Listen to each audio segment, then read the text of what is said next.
வணக்கம். மீண்டும் இந்த ஆலயம் நிகழ்ச்சிக்கு உங்கள் அனைவரையும் வரவேற்பதில் மிக்க மகிழ்ச்சி.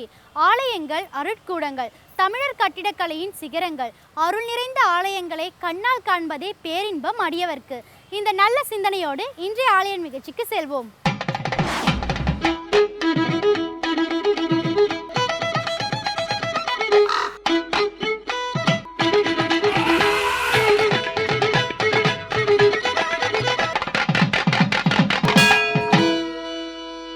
ஜாபல்லி எனும் முனிவருக்கு ஸ்ரீமன் நாராயணன் நரசிம்மமூர்த்தியாக காட்சி கொடுத்து அருள் பாலித்த இடம் செங்கல்பட்டுக்கு அருகே அமைந்துள்ளது. இந்த திருக்கோவிலையே இன்றைய ஆலயம் நிகழ்ச்சியில் நாம் காண இருக்கிறோம்.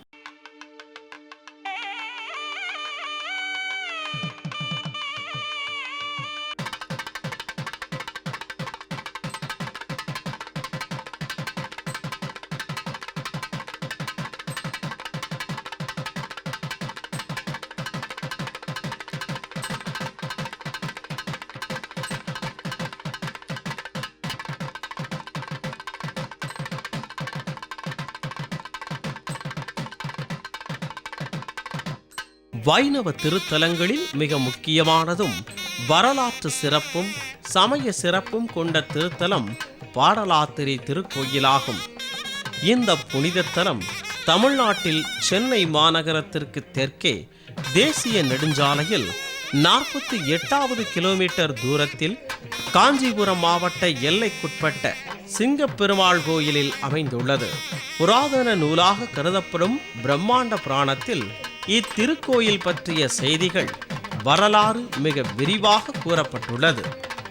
நரசிம்ம அவதார காலத்தில் இத்திருக்கோயிலை சுற்றி பெரிய ஆரண்யம் இருந்ததாகவும், இந்த காட்டில் ஜாபாலி என்னும் மகாமுனிவர் தவம் செய்து கொண்டிருந்ததாகவும், அவரின் வேண்டுகோளுக்கு இணங்கி ஸ்ரீமன் நாராயணன் நரசிம்ம மூர்த்தியாக கோபரூபமாக காட்சி கொடுத்து அருள் புரிந்ததாகவும் கூறப்படுகிறது.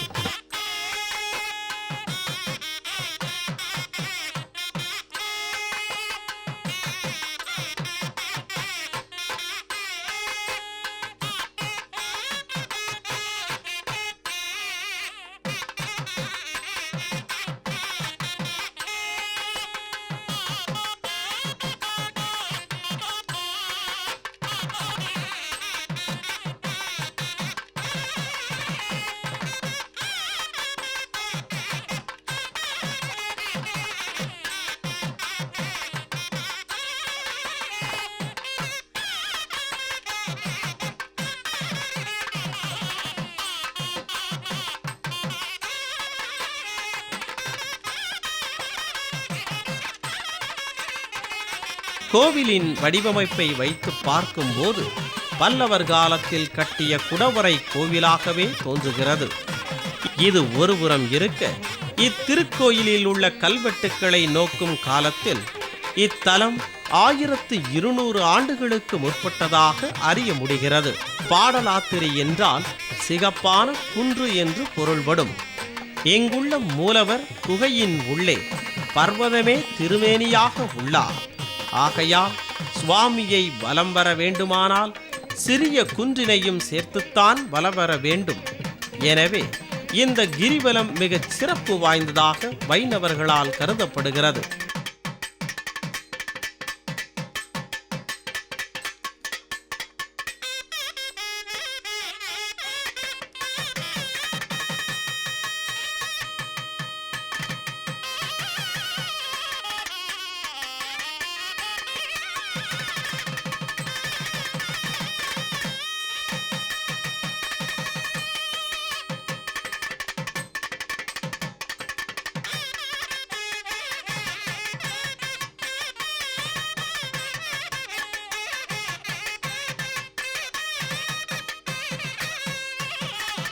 அருள்மிகு பாடலாத்திரி நரசிம்ம சுவாமி திருக்கோயில், காஞ்சிபுரம் மாவட்டம், மூலவர் திருநாமம் பாடலாத்திரி நரசிம்ம சுவாமி.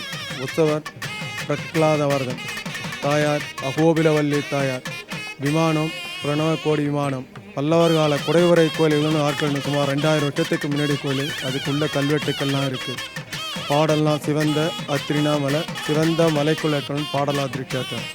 இரண்யனை வதம் பண்ணும்போது கோபம், அந்த கோபத்தில் 3 கண்ணன் காட்சியுடன் ஜாபாலின் வருஷை தவம் பண்ணார். அவருக்கு காட்சி கொடுத்தார் இந்த கோயில் தலைவரார்.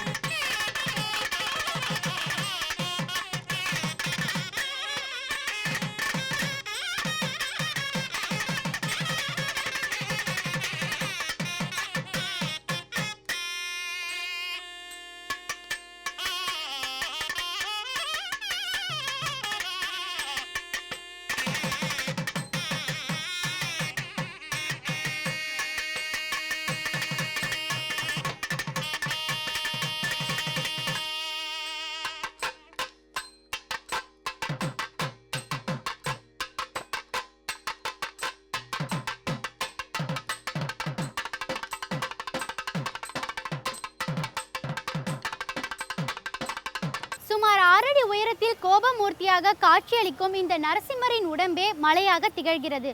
இந்த மலையை சுற்றி வந்தால் வேண்டும் வரம் நிறைவேறும் என்பதால் இந்த தலம் பிரார்த்தனை தலமாக கருதப்படுகிறது.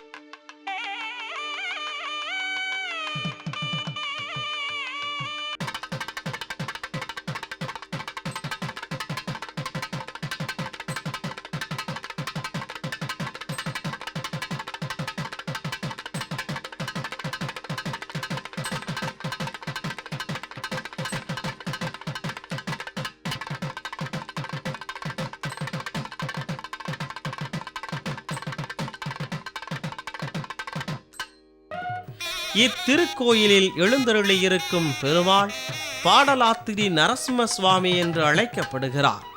உற்சவ மூர்த்தியோ பிரகலாத வரதனாக பூதேவி ஸ்ரீதேவியுடன் அலங்காரநாதனாக காட்சியளிக்கிறார். அகோபிலவல்லி என்னும் திருநாமத்துடன் தாயார் அருள் நோக்கும் அன்பு பார்வையும் கொண்டு எழுந்தருளி இருக்கிறார். இத்திருத்தலத்து கருவறை விமானம் பிரணவ கோடி விமானம் என்று அழைக்கப்படுகிறது. சுத்த புஷ்கரணியே தலத்தீர்த்தமாக விளங்கும் இத்திருக்கோயிலுக்கு பாரிஜாதமே தலமரமாக திகழ்கிறது. மூலவர் தாயார் சந்நிதியுடன் ஆண்டாளுக்கும் லட்சுமி நரசிம்மருக்கும் தனித்தனியே சந்நிதிகள் அமைந்துள்ளன. ஆழ்வார்களுக்கும் ஆச்சாரியர்களுக்கும் சந்நிதிகள் உடைய இத்திருத்தலத்து சந்நிதி தெருமுனையில் சிறிய திருவடிகள் சந்நிதியும் அமைந்திருக்கிறது.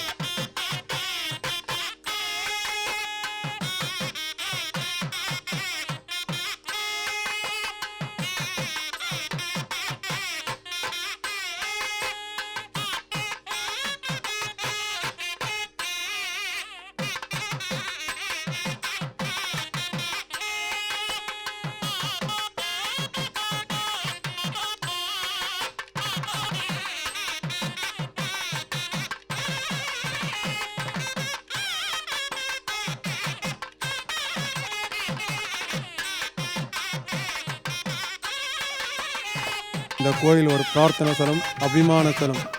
இந்த பெருமாள்கிட்ட பிரார்த்தனை பண்ணிட்டா குழந்தை இல்லாததுக்கு குழந்தை, வேலை இல்லாததுக்கு வேலை, கல்யாணம் ஆகிறதுக்கு கல்யாணம், நோய் இருக்கு நோய் தரும். அபிமான ஸ்தலம், பிரார்த்தனை ஸ்தலம். இந்த திருக்கோயிலில் சித்திரை மாதம் 12 மாதங்களும் திருவிழாக்கள் நடந்து கொண்டே இருக்கிறது. சித்திரை மாதம் சித்திரை வருஷ பிறப்பு, வைகாசி மாதம் பிரம்மோத்சவம், ஆனி மாதம் பெரியாழ்வார் சாத்துமலை கருடோத்சவம், ஆடி மாதம் திருவாடிப்பூரம் 10 நாள், புரட்டாசி மாதம் நவராத்திரி 10 நாள், ஐப்பசி மாதம் தீபாவளி, கார்த்திகை மாதம் கார்த்திகை தீபம், மார்கழி மாதம் அத்தியாயனோத்சவம் பகல் 10 ராப்பத்து 20 நாட்களுக்கு தொடர்ந்து, தை மாதம் தைப்பூச திருவிழாவும், மாசி மாதம் தெப்போத்சவம் தவனோத்சவம், பங்குனி மாதம் பங்குனி உத்திரோத்சவம் திருக்கோயில் திருவிழாக்களாக விமரிசையாக நடைபெறுகிறது.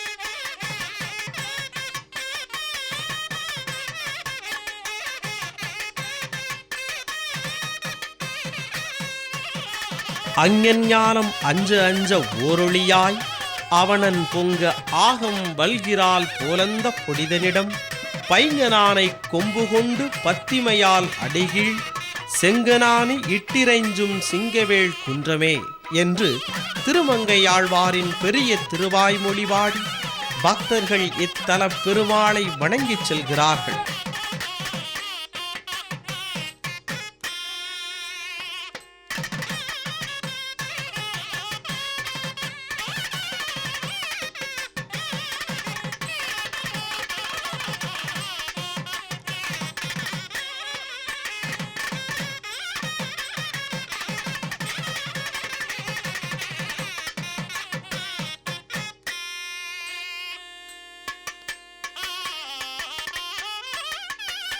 இன்றைய ஆலயம் நிகழ்ச்சியின் அடுத்த பகுதியாக வருகிறது திருப்புகழ். திருப்புகழில் எண்ணிலடங்கா பாடல்கள், ஒவ்வொன்றும் ஒவ்வொரு வகையில் இசை சிறப்பும் கருத்து சிறப்பும் வாய்ந்தவை.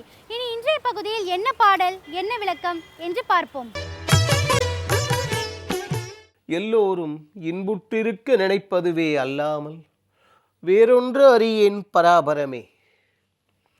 கந்தர் அனுபூதி பாடல் கிரிவாய் விடு விக்ரமவேல் எனும் பாடல் என்ன செய்ய சொல்லி தன்னுடைய மனதிற்கு அவர் உபதேசம் செய்தார் என்று பார்த்தோம். அதே மற்றொரு உபதேசத்தையும் அருணகிரிநாதர் சொல்கின்றார். அது என்ன என்பதையும் பாடலை பார்த்துவிட்டு பிறகு பார்ப்போம். கிரிவாய் விடு விக்ரமவேல் கிரையோன் பரிவாரம் என்னும் பதமேவலையே புரிவாய் மனநே பொறையாம் அறிவால் அறிவாய் அடியோடும் அகந்தையே. பாடல் அளவில் சிறியதாக இருந்தாலும் பொருளில் மிகவும் உயர்ந்த பாடல்கள் கந்தர் அனுபூதி பாடல்கள். முதலில் கிரௌஞ்சாசுரனுடைய விவரத்தை சொல்லி முருகப்பெருமானுடைய பரிவாரம் எனும் அந்த பதத்தை அடையுங்கள் என்று சொல்லி மனதை முன்னிலைப்படுத்தி சொன்ன அருணகிரிநாதர் பாடலின் பிற்பகுதியில் பொறையாம் அறிவால் அறிவாய், என்னையா தமிழ், என்னையா தமிழ, பொறையாம் அறிவால் அறிவாய் அடியோடும். சரி, எதை சொல்ல வருகிறீர்கள்? அகந்தையே அறிவாய், அறிவால் அறிவாய். என்ன வாக்க, அதை அப்படி பார்க்க வேண்டும் பொருள் கொள்ளும் பொழுது. அகந்தையை அறிவாய், அறிவால் அறிவாய், அதுதான் அருணகிரிநாதர்கிட்ட விசேஷம்.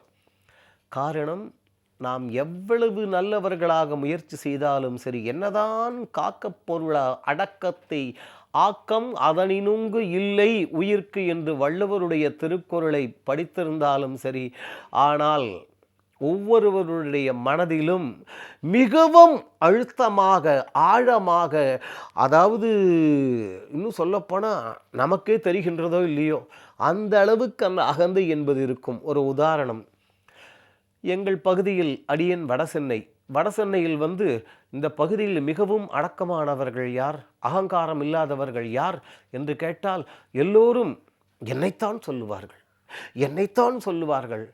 அடப்பாவமே, இதை சொல்றதுலேயே அகம்பாவம் வந்துடுச்சு இல்லையா, அகந்தை வந்து விட்டதல்லவா. ஆகவே இதிலிருந்து விடுபடுவது மிகவும் கடினமான காரியம். அதனால தான் அறிவால் அறிவாய் அடியோடும் என்றார். அடியோடும் என்றதன் காரணமாக இந்த அகந்தை என்பது ஒரு கொடியாக இங்கே உருவகப்படுத்தப்பட்டிருக்கின்றது என்பது குகஸ்ரீ ரசபதி அவர்களின் மிகவும் உயர்ந்ததான ஒரு விரிவுரை. ஒரு கொடி இங்கே அங்கே அப்படியே வேறுபிடித்து ஏராளமாக வந்து விடுகின்றதல்லவா. அந்த அகந்தை என்பது அவ்வளவு வேரோடி போயிருக்கிறோமாம், பறந்து வளர்ந்திருக்குமாம். அந்த அகந்தையை அறிவாய் எதால அறிந்து நீக்க வேண்டும். அது எந்த கருவியால்? அறிவால் அறிவாய். என்னையா தமிழுத? அறிவு என்பது ஆயுதம். இதைத்தான் பிற்காலத்து திரைப்பட பாடல்கள் கூறின. புத்தி இருக்கணும், கத்தி முனையாட்டம், அதை வச்சு பழைக்கணும், சொத்து சுகமாட்டம். அருணகிரிநாதர் அங்கே அதுதான் சொல்கின்றார். இது அவ்வளவு மிகவும் கூர்மையானது. இதை வைத்து அகந்தையை அறிந்து நீக்கிவிட வேண்டும். ஆறுமுகவள்ளலின் பரிவாரம் எனும் அடியார்கள் எனும் அந்த பதவியை அடைய முயற்சி செய்ய வேண்டுமாம். இப்பொழுது அடியோடும் என்பதற்கு வேறும் வேரடி மண்ணும் முழுவதுமாக என்று பார்த்தோம். இன்னொன்று, அடி ஓடும் அகந்தையே. இதைத்தான் மற்றொரு விதமான விளக்கமாக பார்த்தோம். நம்மை அறியாமலேயே அந்த அகந்தை என்பது அடியில் ஓடிக்கொண்டிருக்கும். அதை முழுவதுமாக அவன் அருளாலே அவன் தாழ் வணங்கி என்று சொல்கின்றோம் அல்லவா? அப்படி அறிந்து நீக்க வேண்டும் என்கின்றார். அந்த ஆணவம் என்பது நம்மை விட்டு நீங்கிவிட்டால் நாம் எல்லோருமே மிகவும் உயர்ந்த நிலையை அடையலாம். அந்த ஆறுமுக வள்ளல் நம் எல்லோருடைய உள்ளங்களிலும் இல்லங்களிலும் எழுந்தருளியிருந்து ஆணவம் என்பது நம்மை தீண்டாதபடி கட்டி காப்பாற்றி எல்லா விதமான வளங்களையும் அருள வேண்டுவோம். அவன் அருள்வான். அடுத்த ஆலயம் நிகழ்ச்சியில் திருப்பார்கடல் ரங்கநாதர் திருக்கோயில் திருத்தல காட்சிகள். ஆலயம் நிகழ்ச்சியை காணுங்கள், அன்பை பேணுங்கள். சரி நேயர்களே, நம் மனதுக்குள் 1000 துயரங்கள் இருந்தாலும் இன்றைய ஆலயம் நிகழ்ச்சியை பார்த்தவுடன் அவை மறைந்திருக்கும் என்று நம்புகிறோம். இந்நிகழ்ச்சி குறித்த உங்கள் கருத்துக்களை எங்களுக்கு தெரியப்படுத்துங்கள். மீண்டும் வேறொரு ஆலயம் நிகழ்ச்சியில் உங்களை சந்திக்கும் வரை உங்களிடமிருந்து விடைபெறுவது சரண்யா. நன்றி, வணக்கம்.